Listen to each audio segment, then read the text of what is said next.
This is the X-Zone Broadcast Network, broadcasting worldwide on broadcast affiliates and satellite program providers, including CNN Broadcast Network, Sirius Satellite Network, Star Media, Good News Radio Network, Angel Broadcast Network, Wiki Broadcast Network, and WPBN TV. For more information on the X-Zone Broadcast Network, visit us at www.xzbn.net.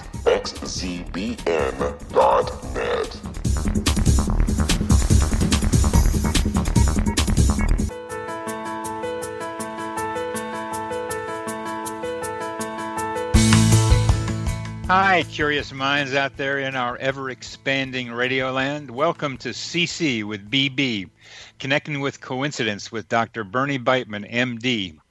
That's me, the only radio show in the world dedicated to the study of coincidences, synchronicity, and serendipity. We are coming to you through the X-Zone Broadcast Network, located in rainy Hamilton, Ontario, Canada, and broadcasting all over the world. Synchronicity, spoken here. What is the relationship between mind and brain? Does brain produce consciousness, or does the greater consciousness produce the brain? How do mind and brain interact with each other? I'm a psychiatrist. I study this question in my office. I help people with medications and psychotherapy. I work in both mind and brain. You need your mind to recognize a coincidence and your brain to talk about it. Coincidences are like messages in a bottle. The message can be about you, and the message can be about where the bottle and the message came from, that sea of possibilities. Synchronicity, spoken here. The phrase, quote, connecting with coincidence, is my coincidence brand. It is the name of my book, my Psychology Today blog, my website, and my social media sites. To find any and all of them, please put Connecting with Coincidence in your search engine. Would you like to know how sensitive to coincidences you are? Take the Weird Coincidence survey on my website. Our guest today is a foremost researcher into reincarnation, life after life, Dr. Jim Tucker. When some people die, nature reacts. At a picnic, a woman grieving the loss of her 5-day-old child sees a small bird land on her breast. The bird stays there until she shoos it away, symbolizing for her the letting go of the baby. A woman's favorite flower blooms after her death in the dead of winter. Her husband appreciates what she is experiencing, and to her it's a symbol of him with her. On June 12, 2016, there was a massacre in Orlando at the Pulse nightclub. The vigil afterwards, the Orlando Vigil outside Dr. Phillips Center for the Performing Arts, was attended by thousands of people. A bell tolled for each of the 49 victims killed when Omar Mateen opened fire in the Orlando Gay Club. As the names were being read, a photographer snapped a picture of a flock of exactly 49 birds flying overhead. The birds had not been released and were an apparent freak accident occurrence at the vigil, which left the crowd stunned. There are many such grief coincidences happening out there. We don't know how they work, but there appears to be some connection between death and nature. The Tibetan Book of the Dead prepares the soul for what happens after the body dies. It's an age-old question about what happens when we die, an age-old question which religions have provided answers for but little proof. Our government spends millions on health care and scientific research, but almost nothing on the death transition we will all go through. What do you believe? The Tibetan Book of the Dead suggests that the soul goes through several layers or bardos on the way out. With enough preparation and management of anxiety, there may be a portal out into the next level of being.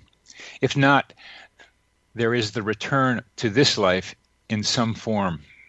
Here's another idea about what happens, a poem by Mary Elizabeth Fry. Do not stand at my grave and weep. I am not there. I do not sleep. I am 1,000 winds that blow. I am the diamond glints on the snow. I am the sunlight on ripened grain. I am the gentle autumn rain. When you awaken in the morning's hush, I am the swift uplifting rush of quiet birds in circled flight. I am the soft stars that shine at night. Do not stand at my grave and cry, I am not there. I did not die. Among the most incredible coincidences we have are the correlations between reports of young children about people who have died and the details of deceased persons. Jim B. Tucker, our guest today, is Bonner-Lowry Associate Professor of Psychiatry and Neurobiology here at the University of Virginia. Dr. Tucker obtained his undergraduate degree and medical degree from the University of North Carolina, Chapel Hill. He then completed training in psychiatry and child psychiatry at the University of Virginia.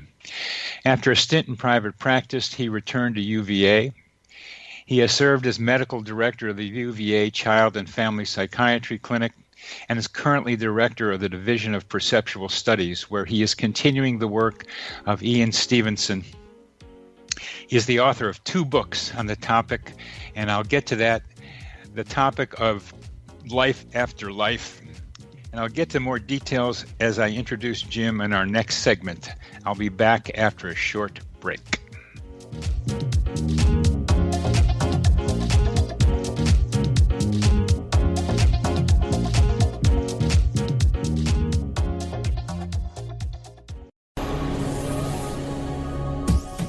This is the X-Zone Broadcast Network, broadcasting worldwide on broadcast affiliates and satellite program providers, including CNN Broadcast Network, Sirius Satellite Network, Star Media, Good News Radio Network, Angel Broadcast Network, Wiki Broadcast Network, and WPBN TV. For more information on the X-Zone Broadcast Network, visit us at www.xzbn.net.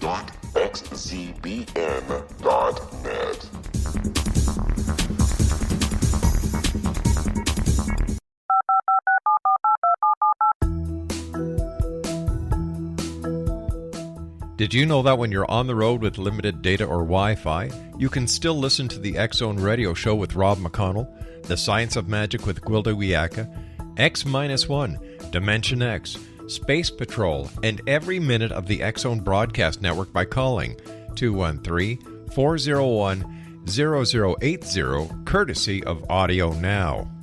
No smartphone, app, or internet needed. It saves your data plan, and it's free if you have unlimited minutes. Call 213-401-0080 to listen on any phone, anytime, anywhere. Remember, 213-401-0080 for the best of the paranormal, parapsychology, and sci-fi radio programming anywhere, 24/7, 365.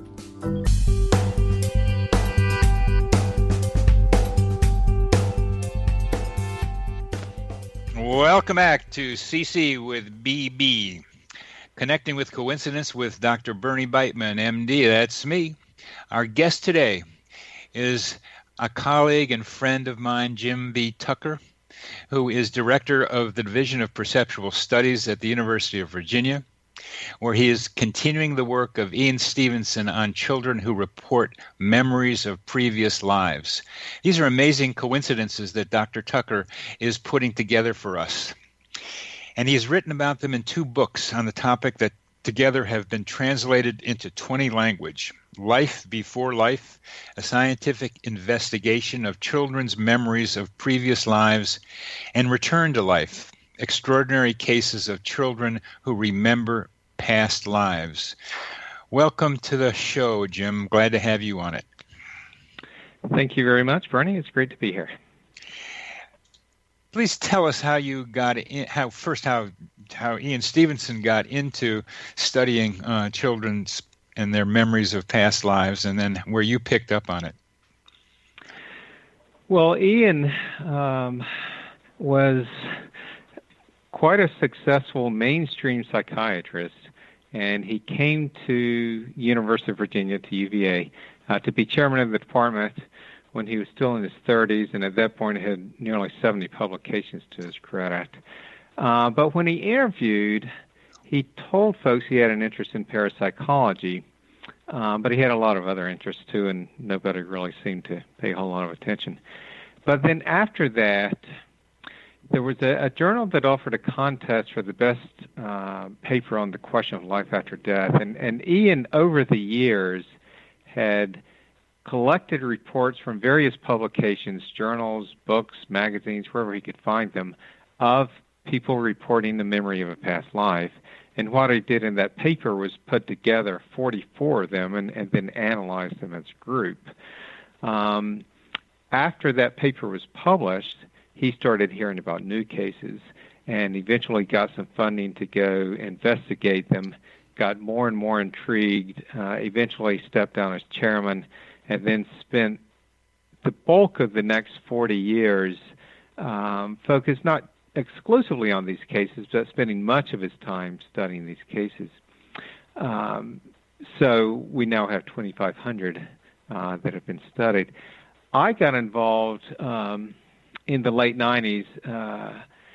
Jim, before you go on with that, I think this Ian Stevenson story is fascinating to me. And I think for our listeners, here's a guy that was very successful academically and had a great and bright academic future ahead of him, but somehow was interested in parapsychology as he became chairman. Do you have any idea of where his interest in parapsychology came from? Well, he had always been quite open-minded. His mother apparently was into theosophy, so she had quite a number of books on theosophy, and of course he was a voracious reader, so I'm sure he read some of those along with a lot of other things. But he always went where sort of the evidence took him, basically, and I mean, even back in the late 50s, he was publishing papers in mainstream places saying that this evidence on parapsychology is getting hard to ignore. So then this interest, sort of led naturally into this burgeoning field, finding more and more of these cases, and he was intrigued by the question of life after death, and he viewed these cases of children with past life memories, as potentially a new way to study the question of life after death, because he said compared to mediumship, studying mediums, where you're trying to determine that somebody who's unquestionably dead, trying to determine if they still live. In this case, it was the reverse, whether a child who's clearly still alive, who clearly is alive, whether he had died before. So it was a new avenue to the question, and over the years, many people have found that it's quite an intriguing avenue. Well, very well said. And the reason to do young children, please elaborate on that, because what happens as people get older? Yeah, so there are a couple of reasons that the benefits of studying young children. The main one is just that they are the ones who usually have memories of past lives. And they start at a very early age. The average age when they start talking about a past life is 35 months. So it's usually 2 or 3-year-olds when they start. And then by the time they're 6 or 7, most of them stop talking about it. So there's this fairly narrow window to catch them. Now, we do occasionally hear from adults who report that they have developed memories of past lives. The advantage of the kids is that we know a 2-year-old has not been exposed to a lot of information about history or about people in other locations, whereas with an adult, especially adults who, for instance, recall ancient lives that are completely unverifiable. Yeah. Well, they may have details about ancient Rome or whatever, but, over time, a lot of us have been exposed to a lot of material, and we may forget where it even came from. And so they may think they are memories of a past life, and actually it's information that they learned over the years. I may be in the halfway realm there, because when I was a teenager, I began to have what seemed like memories of being on a barbed wire fence with spotlights shining on me, and having machine guns kill me, put bullets in me while I'm hanging on to that fence. And as the years went by, I may have built up the picture, and this is where I can't tell, that it was a Nazi concentration camp that I was in, and I was trying to get out of there, or trying to die, really, because I didn't want to be there anymore. And it's easy to show how that can be confounded, even if I was a teenager. I was born during World War II. I'm Jewish, and these are memories that could have been around in my family, even though nobody talked about it. But the great thing about the children is, as you say, they don't have any history. They don't have anybody telling them things. It comes de novo, apparently, from them, and I think that's what you're discovering. That's right. I mean, you raise an interesting question, like with your memories, where you may not even specifically recall people talking about such things, but it might have been in the air around you, where you would get glimpses of conversations. Yes. So with our cases, even with young children, we try to assess, could they have access to this information through some sort of accidental, natural process? Yes. And if a child is talking about someone who died in the same village or the same town, well, then or same family even, you have to be concerned about that. When you're talking about, as in some of our cases, a child remembering a life from dozens of years ago in another place, well, then that becomes a much more unlikely explanation. Yeah, we're looking at probabilities of data, and that's what I do have to do with coincidences. This to me is a form of coincidence studies, where you get the child talking about something, and then you find correlations someplace else. And studying coincidence is very similar. You get two different things, and you see how similar they are, and then look at the probability of that association. Well, that's right, and some people have said that our cases are, quote, just coincidences, they may put it in fancier terms of prior probabilities or whatever, but basically they mean, yes, just by chance that the child happens to give details that match somebody who died. But in our best cases, I don't think that's a plausible explanation. Well, I didn't know that. I suspected that it would be called random, just, or probability, or something that I get all the time. And there is, with coincidence studies, the need to develop a probability estimate for a coincidence. It's part of the definition of a coincidence is the probability degree. And in a way, I don't know how directly you do that, but in a way, you want to have very, very low probability coincidences, and that low probability is a higher indication that there's something to it. Yeah, not everything of value can be measured precisely. So I think if a child is talking about a past life, I don't think there's any way to come up with a precise calculation of how likely it is that the statements match somebody just randomly by chance. No. There is no precision in this, and I can't do precision with coincidences either.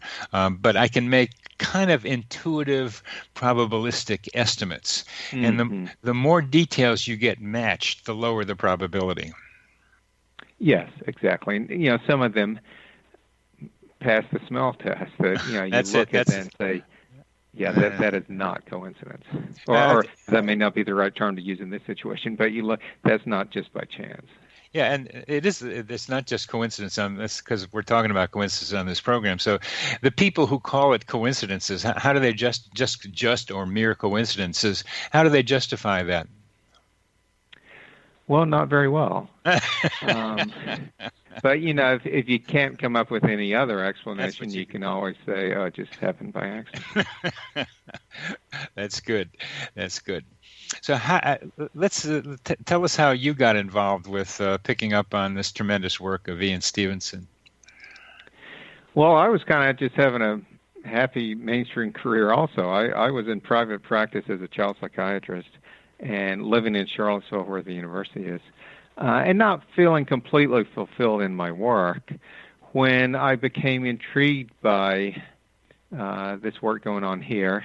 And I just happened to be reading one of Ian Stevenson's books when my wife and I saw in the local newspaper that his research division had gotten a grant to do a new study on near-death experiences. Hey, wait a minute. I was asking you about coincidences and you and this work, and there's a nice little one.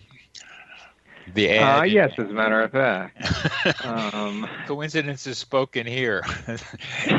That's not a bad one. I just happen to be reading. Okay. Okay.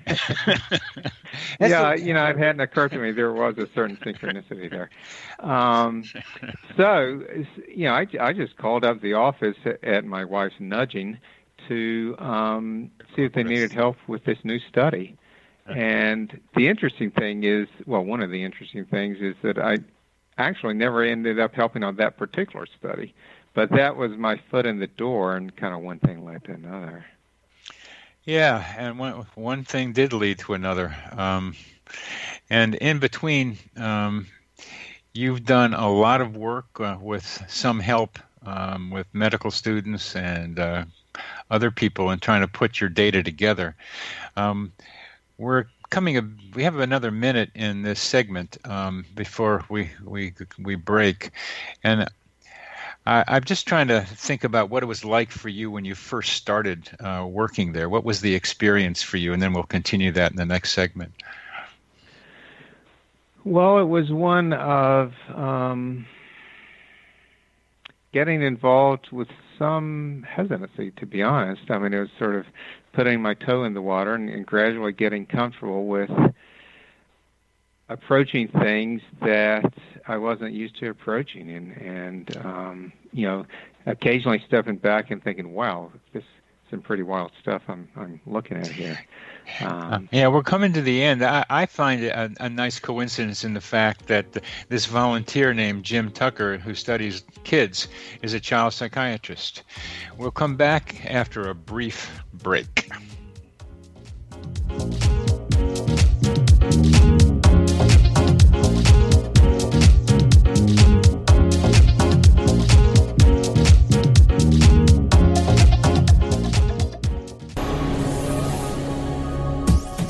This is the X-Zone Broadcast Network, broadcasting worldwide on broadcast affiliates and satellite program providers, including CNN Broadcast Network, Sirius Satellite Network, Star Media, Good News Radio Network, Angel Broadcast Network, Wiki Broadcast Network, and WPBN TV. For more information on the X-Zone Broadcast Network, visit us at www.xzbn.net.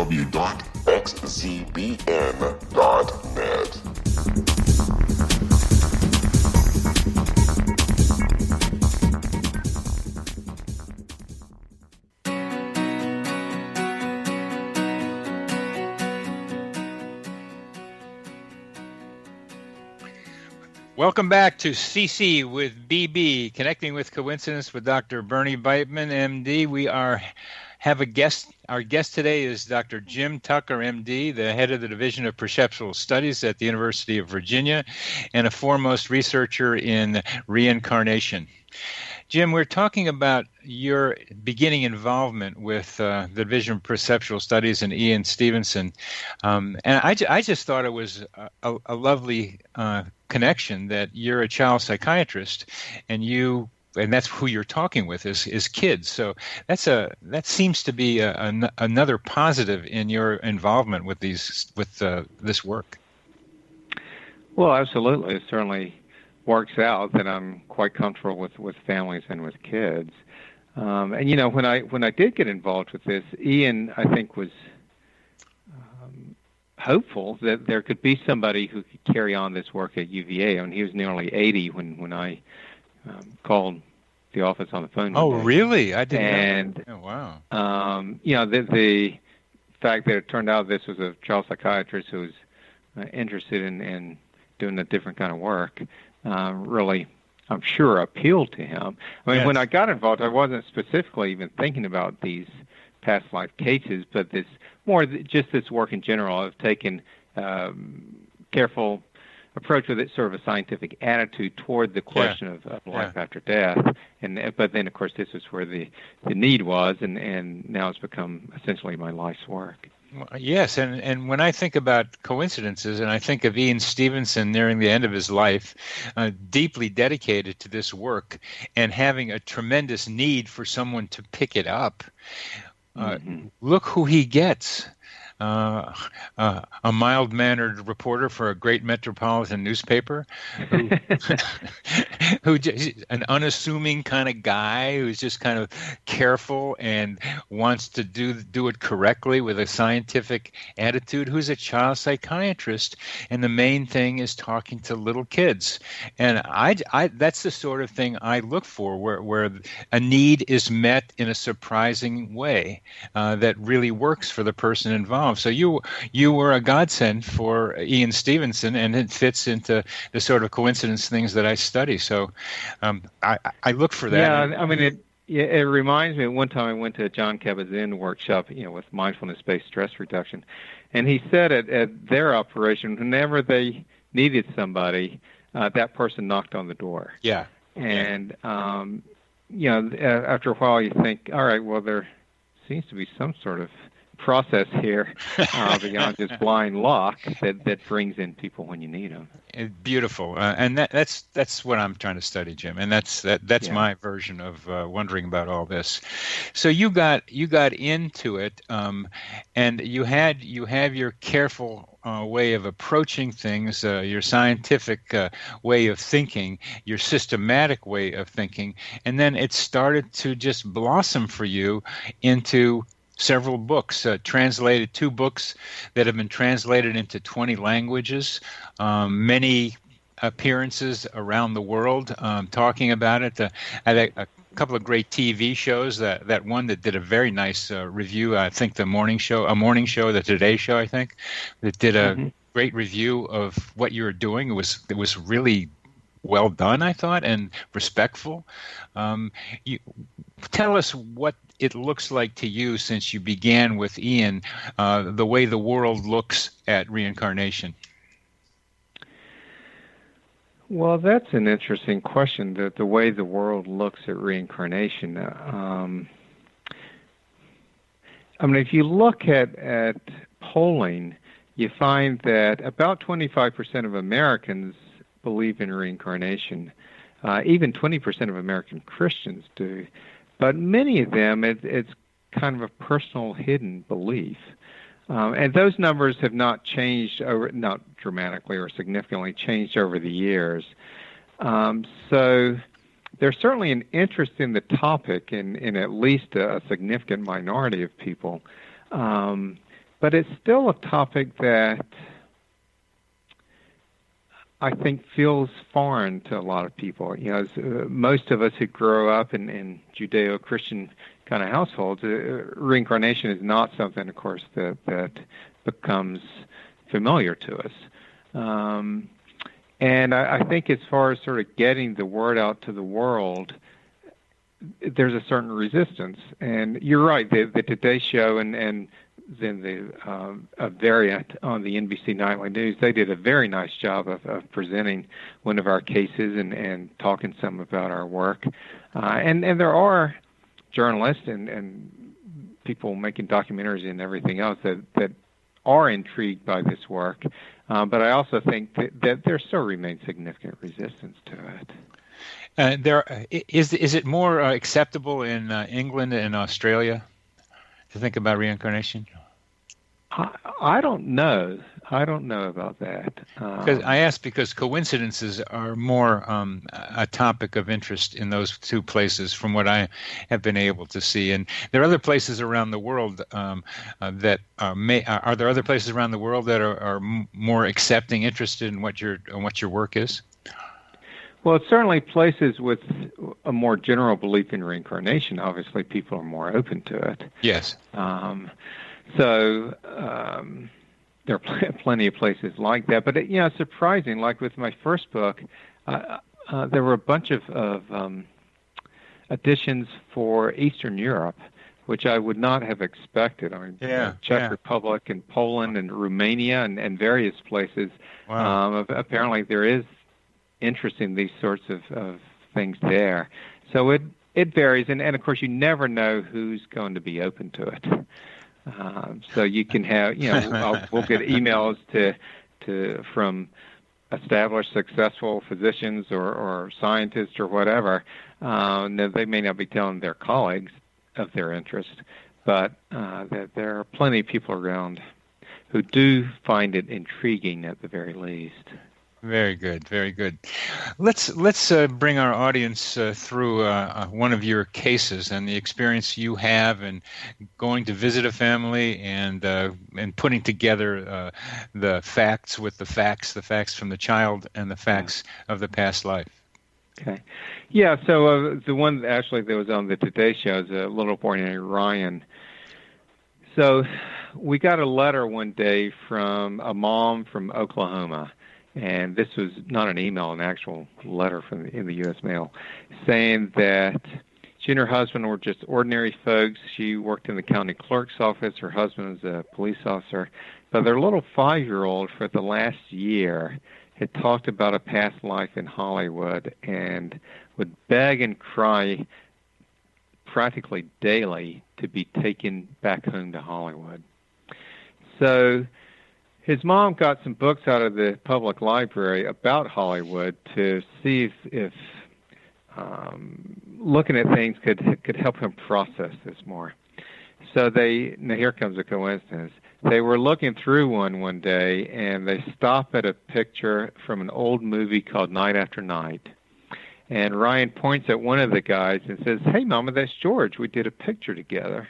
And then points at another one and says, "And Mama, that's me. I found me."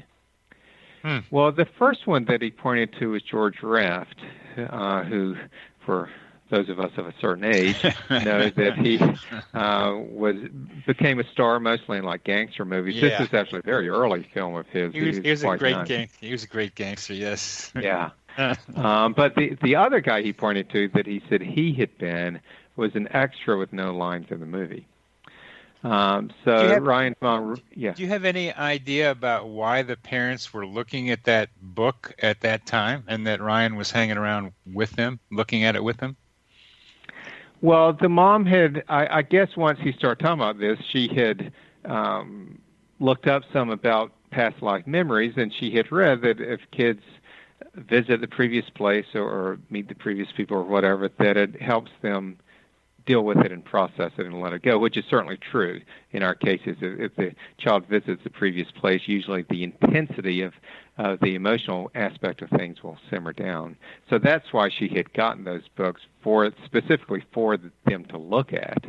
Now, she wasn't expecting that he was going to point to a guy in a picture and say that's who he had been in his past life. So even that was a coincidence beyond the Yeah, and what I look for there is intuition guiding a mother trying to help a child, and intuition leading her to a book, to a page with the child there without really knowing consciously or cognitively what she was doing. Well, that's right. So, I mean, there are a couple of different ways to look at that event. I mean, one is that had she not done that, it would just be one more unverified case. So this just happened to be the one where the kid did see a picture and say, "Yeah, that's who I was." Wow. Wow. But beyond that, there's the possibility that, like you say, that coincidence meaning not blind luck, but that there was a process involved that led her to that book and that picture in some way that's difficult to explain. Yeah, that's what I'm trying to do. And without George Raft, he would be just another kid talking. Is that right? Is that what you said? Well, without that picture, sure. I mean, George Raft wasn't so important as the other guy that he's.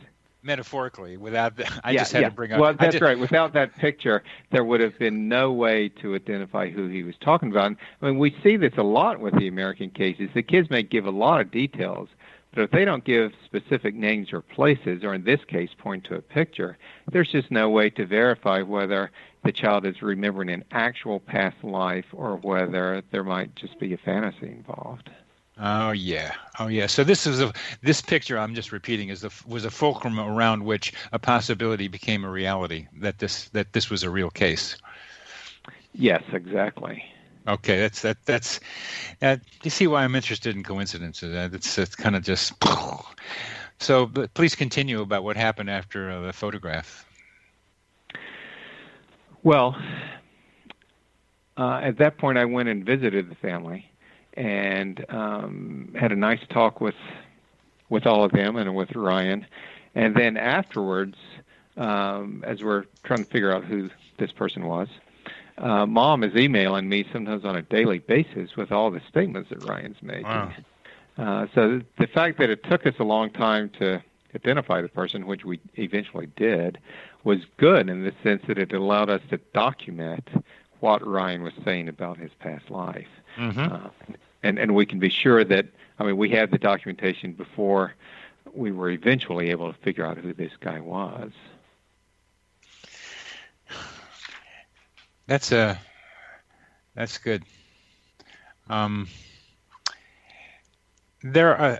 We have another. We're coming to the end of this segment, and I'm going to want to be able to know where you think your work is going, perhaps with another case, but with 2,500 cases, we might go through some of the details of the way you're analyzing them. I think that might be a bit useful. But as I mentioned at the beginning, everybody dies, and there's no research there's not much funding for research like yours, and there needs to be. And how we get enough pressure out there with kind of data that you're putting together to shape up some people to get some cash would be a good thing to do. So we'll be back to discuss this in our next segment after a brief break.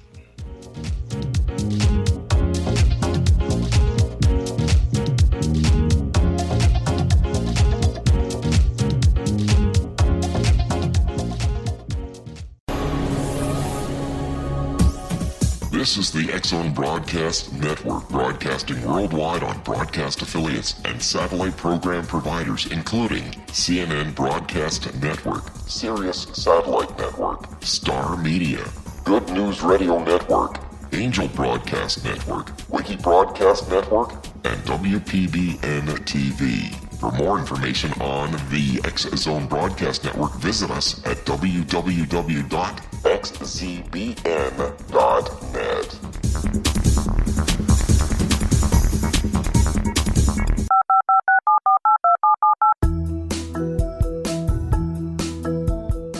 Did you know that when you're on the road with limited data or Wi-Fi, you can still listen to the X-Zone Radio Show with Rob McConnell, The Science of Magic with Gwilda Wiyaka, X-1, Dimension X, Space Patrol, and every minute of the X-Zone Broadcast Network by calling 213-401-0080, courtesy of Audio Now. No smartphone, app, or internet needed. It saves your data plan, and it's free if you have unlimited minutes. Call 213-401-0080 to listen on any phone, anytime, anywhere. Remember, 213-401-0080 for the best of the paranormal, parapsychology, and sci-fi radio programming anywhere, 24/7, 365.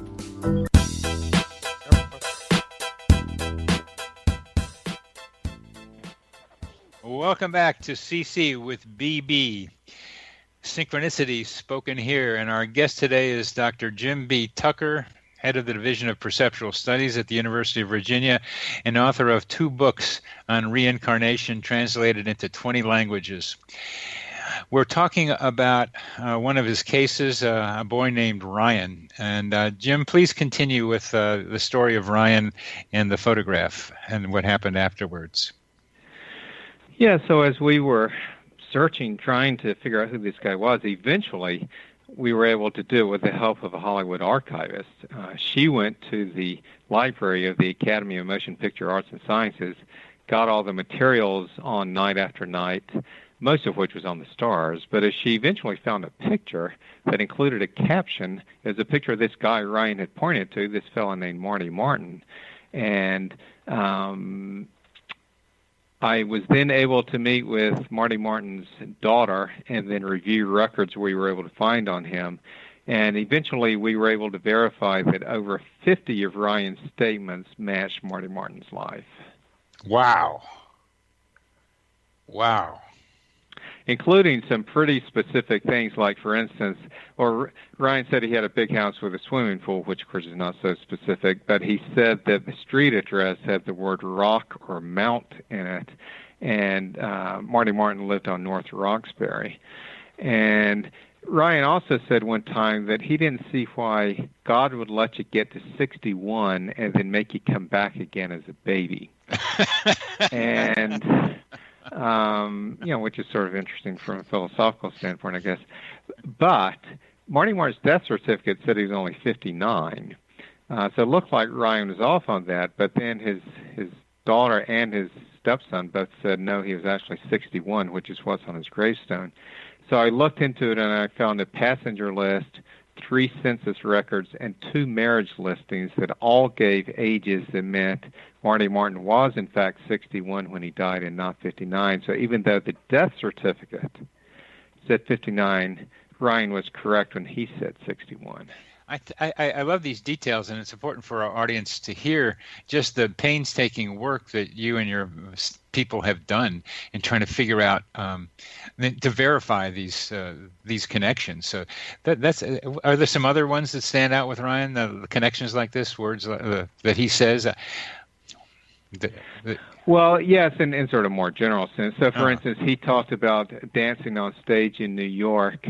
Marty Martin danced on Broadway. He said he then went to Hollywood and worked in movies, which Marty Martin did, mostly working on dancing in movies. Ryan said how he then worked for an agency, and Marty Martin started a successful talent agency. Ryan said how he saw the world from big boats, talked about visiting Paris. Marty Martin and his wife went to Europe on the Queen Mary, and then we've got photos of them in Paris. Again, a lot of details that end up adding up to more than beautiful 50 statements. Yeah. That's amazing. And what impact? I'm trying to imagine being Ryan and being Marty Martin's daughter. What impact it has on these two people to have such strong evidence of a past life.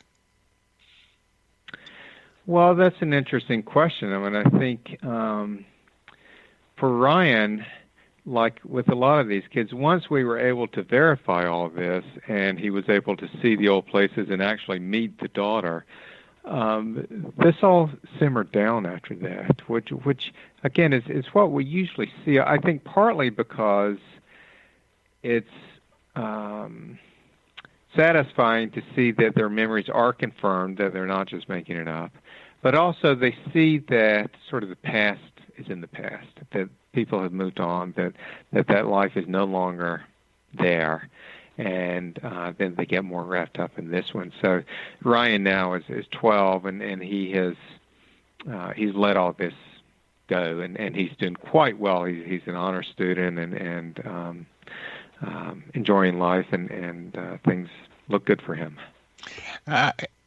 He still will have the memory of having a memory of past lives verified. And so maybe when he's older, he can wonder about questions like, why would God made you come back when you're age 61? About what about the in-between time? He's got to wonder sometime in his life just what happened between the death of Marty Martin and the birth of Ryan. Well, he talked a little bit about that. So to get to the first part of that, one of our colleagues, Erlander Harrelson, a few years ago, went and interviewed adults who had originally been studied when they were children. Good. And some of them did talk about how, having had those memories, influenced their outlook on life. That they had essentially a more spiritual kind of outlook. So even though, like for instance, for Ryan, I mean, it was tough going through it when he was young because he was so distraught about not having that life anymore. But I suspect in the long run he would say that it was helpful to him. He was distraught about no longer being Marty Martin? Well, yeah, I mean, missing people and missing that life and wanting to go back home to it. Wow. Yeah, and again, we hear this all the time. For some of the kids, they don't really understand that it is even in the past. So they may say to their parents, "You're not really my parents. My parents live in such and such place." And then again, once they go to that place and they see that life has moved on, that time has moved on, then they're able to process it better.